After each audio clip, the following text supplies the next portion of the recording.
కా అంటే కన్ను. ఖ అంటే ఖర్జూరా. గ అంటే గడియారం. ఘ అంటే మేఘము. ఇండియా. చ అంటే చదరంగం. ఛ అంటే ఛత్రము. జ అంటే జలపాతం.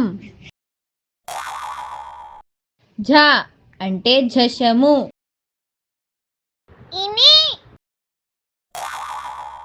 ట అంటే టపాసులు. ఠ అంటే పాఠశాల. డ అంటే డమరుకం. ఢ అంటే ఢంక. అన అంటే వీణ. త అంటే తలుపు. థ అంటే రథము. ద అంటే దంతము.